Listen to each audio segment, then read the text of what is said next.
കൊല്ലത്തെ ആ രണ്ടു പെൺകുട്ടികളുടെ ദുരൂഹമരണം മറച്ചത് ഇങ്ങനെ. ഇന്ന് നേരം പുലർന്നത് കൊല്ലം സായ് സ്പോർട്സ് അതോറിറ്റി ഓഫ് ഇന്ത്യയുടെ വനിതാ ഹോസ്റ്റലിൽ രണ്ട് പെൺകുട്ടികളെ ദുരൂഹ സാഹചര്യത്തിൽ മരിച്ച നിലയിൽ കണ്ടെത്തി എന്ന വാർത്തയോടെയായിരുന്നു. ലാൽ ബഹദൂർ ശാസ്ത്രി സ്റ്റേഡിയത്തോട് ചേർന്ന സ്പോർട്സ് അതോറിറ്റി ഓഫ് ഇന്ത്യയുടെ ഹോസ്റ്റലിലായിരുന്നു സംഭവം. കോഴിക്കോട് സ്വദേശിയായ അത്ലറ്റ് സാന്ദ്ര 18 വയസ്സ്, തിരുവനന്തപുരം സ്വദേശിയായ കബഡി താരം വൈഷ്ണവി 16 വയസ്സ് എന്നിവരെയാണ് ഹോസ്റ്റൽ മുറിയിൽ ദുരൂഹ സാഹചര്യത്തിൽ മരിച്ച നിലയിൽ കണ്ടെത്തിയത്. ഒരാൾ 10ാം ക്ലാസ് വിദ്യാർത്ഥിനിയും മറ്റൊരാൾ +2 വിദ്യാർത്ഥിനിയുമായിരുന്നു.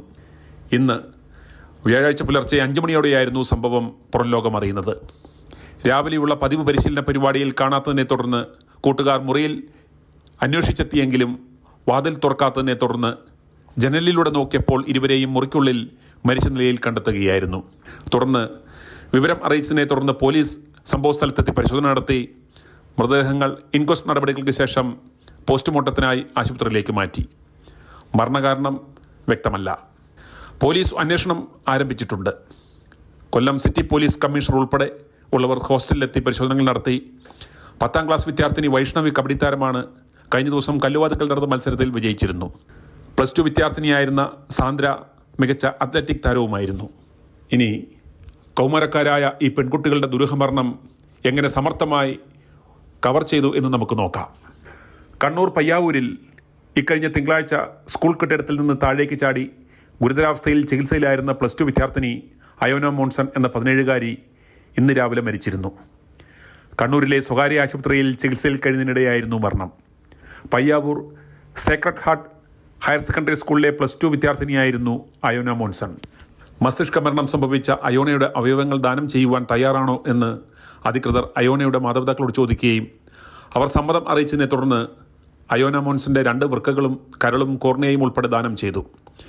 തലശ്ശേരിയിലും കോഴിക്കോടും തിരുവനന്തപുരത്തും ചികിത്സയിലുള്ള 4 പേർക്കാണ് അയോണയുടെ അവയവങ്ങൾ ദാനം ചെയ്തതെന്നാണ് വിവരം. അയോണയുടെ അവയവങ്ങൾ ഇൻഡിഗോ എയർലൈൻസിൽ തിരുവനന്തപുരം മെഡിക്കൽ കോളേജിലേക്ക് കൊണ്ടുപോകുന്ന ദൃശ്യങ്ങളാണ് ഇന്ന് രാവിലെ മുതൽ എല്ലാ മാധ്യമങ്ങളും കൊടുത്തുകൊണ്ടിരിക്കുന്നത്. ആദ്യമായിട്ടാണത്രേ ഒരു സ്വകാര്യ എയർലൈൻസിൽ അവയവം കൊണ്ടുപോകുന്നത്. എന്നാൽ ഒരൊറ്റ മാധ്യമങ്ങൾ പോലും കൊല്ലത്തെ ഈ 2 കൗമാരക്കാരികളുടെ ദുരൂഹമരണത്തെക്കുറിച്ച് ഒന്നും പറയുന്നില്ല. അതുപോലെ രാഹുൽ മാങ്കൂട്ടത്തെ ഇന്ന് ജനറൽ ആശുപത്രിയിൽ രാവിലെ വൈദ്യപരിശോധനയ്ക്ക് കൊണ്ടുപോകുന്ന ആ പ്രഹസന നാടകം കവർ ചെയ്യുവാൻ എല്ലാ മാപ്രകളും മത്സരിക്കുന്നുണ്ടായിരുന്നു. അതുപോലെ ഇന്നാരും പ്രതിഷേധത്തിന് എത്തിയില്ല എന്ന് മൊട്ടായരോൺ ഉൾപ്പെടെ വിലപിക്കുന്നതും കണ്ടു. നമുക്കറിയാം, സായിയുടെ സ്പോർട്സ് ഹോസ്റ്റലുകളിലൊക്കെ താമസിക്കുന്ന കുട്ടികൾ മിക്കവാറും വലിയ സാമ്പത്തിക ശേഷിയൊന്നും ഉള്ളവരായിരിക്കില്ല. ഈ പെൺകുട്ടികൾക്ക് എന്തു സംഭവിച്ചു, എങ്ങനെയാണ് ഇവർ മരിച്ചത്, ഇവരുടെ മരണകാരണം എന്താണ് എന്ന് കണ്ടെത്തുക തന്നെ വേണം. i2i News, an eye for truth. i2i News subscribe ചെയ്തിട്ടില്ലാത്തവർ ഇപ്പോൾ തന്നെ സബ്സ്ക്രൈബ് ചെയ്യുക. നോട്ടിഫിക്കേഷൻ ലഭിക്കുവാൻ ബെൽ ബട്ടണും അമർത്തുക.